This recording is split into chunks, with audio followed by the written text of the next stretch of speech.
Почитувани представници на медиумите, согласно тоа што го најавив на крајот од минатата недела, Стопанската комора на Македонија во овој период ќе има пресконференција секој работен ден. На денешното обраќање до јавноста ќе се осврнеме на 3 работи. Прво, согласно добиеното известување од кабинетот на вице-премиерката за економски прашања Царовска и заклучокот на кризниот штаб, компаниите кои што се регистрирани за работење во смени и ноќна работа имаат потреба од одржување на континуитет на работниот процес, сакаме да ги известиме за можноста што им стои на располагање во услови кога во земјата е во важност вонредна состојба и забрана за движење на населението во временскиот период од 21 часот до 6 часот изутрина.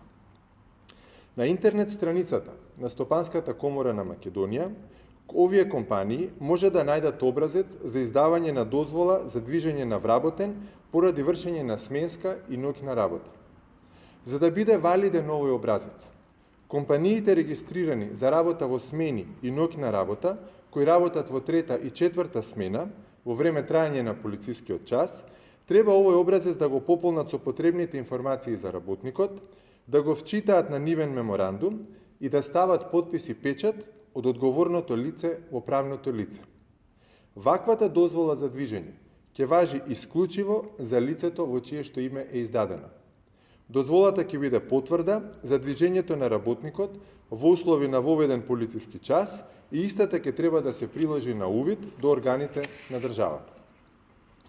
Второ, Стопанската комора на Македонија ја поздравува иницијативата на председателот на владата и одржувањето на првата седница на новоформираниот економски совет, замислен како тело што ќе се состанува по потреба.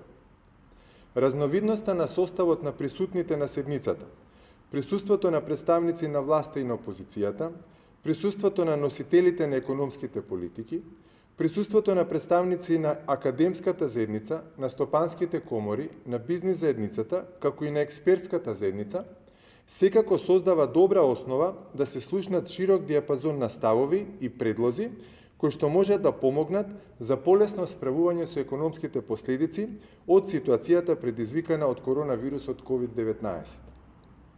Се надеваме дека седници во ваков состав за важни економски прашања нема да се одржуваат само во услови на криза, туку ќе станат редовна практика во нашата земја и во иднина, кога македонската економија ќе се врати во нормала.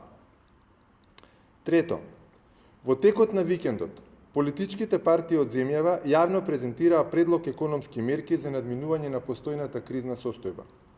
Принципиелно, Стопанската комора на Македонија го искажува својот став за економски мерки предложени или преземени од страна на владата и во тој контекст нема да коментира предлози на политички партии. Сепак, охрабрува тоа што очигледно во земјава се постигнува широк консензус во перцепциите дека постојнава ситуација бара длабоки и сеопфатни мерки. Во оваа прилика сакаме да ја порачаме на владата дека какви економски мерки и да донесе, најдобро би било тие да немаат одложено дејство од април, туку мерките да бидат со важност веднаш.